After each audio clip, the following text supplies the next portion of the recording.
Hello everyone, this is Anthony. I'm back. Today I want to talk to you about a serious topic. Is how I survived a plane crash.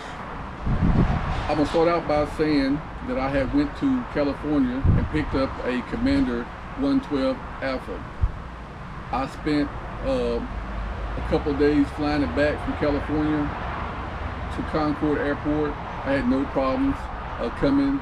It was a really good, smooth ride and everything went well. And later on in the video, I'm going to have some clips of some of the views and things that I saw coming back.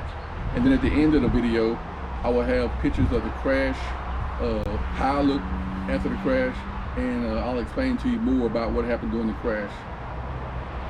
What ended up happening was, once I got back from California to Concord, my insurance company informed me that I needed to have 7 more hours of flight time in a Commander with a certified instructor before they would fully insure me. So I went looking for an instructor and I found one in Hickory, North Carolina. This guy had, close to 200 hours of flight time in the Commander. He also had time flying private jets. He was a commercial pilot, a flight instructor. He had over 3,000 hours of flight time.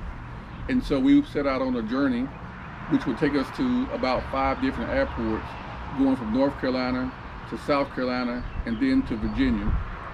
Our first stop was Bradford Field in South Carolina, where we landed. It was a perfect landing, smooth flight, and we got some gas because in South Carolina the gas was a lot cheaper than it is in Concord. So we filled the plane up and then we took off and we went to Saluda, South Carolina. Once we got to Saluda Airport, the winds were great, the weather was fine, there was no other aircraft there. This airport was really nice, it was clean, it was what you would want to see at an airport.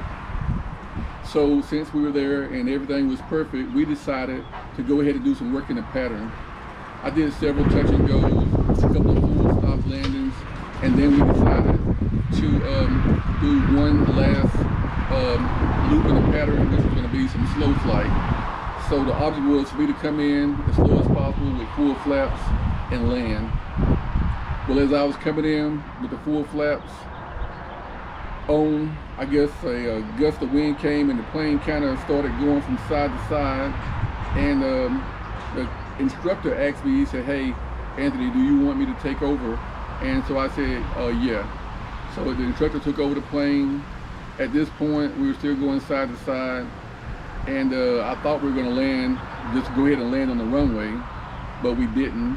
We ended up landing on the side of the runway in the grass. At this particular airport, when you land in the grass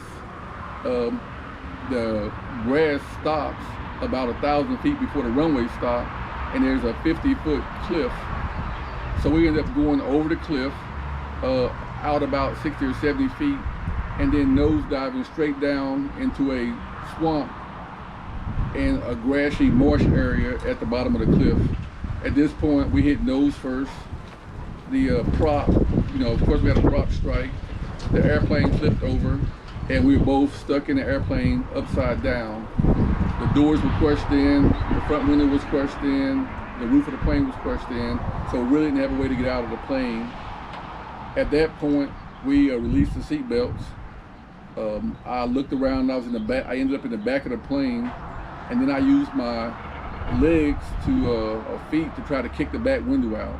It took me about 3 tries, and I believe that I probably got a hairline fracture in my ankle as I was breaking the window. At the end of the day, I ended up with a broken nose, a broke ankle, a bruised rib, and a bruise on my stomach. The other guy, the instructor, he ended up with some scratches, but that's about it. So we both lived to talk about it another day. The airport people came, the FAA person got there really fast. We refused treatment because it would have been quicker for us to catch a flight back all the way to Charlotte than to go where they wanted us to go receive treatment at. So we decided not to receive treatment in Saluda, and we came back. What I was thinking about during the crash was, hey, is this the way it's going to end? A lot of people say, well, did you talk to God and say, God, protect me? I believe things were going too fast for me to do that. I was just thinking, hey, I hope it don't end this way. And things worked out for the two of us. And this plane that I'm talking about is my old Commander 112.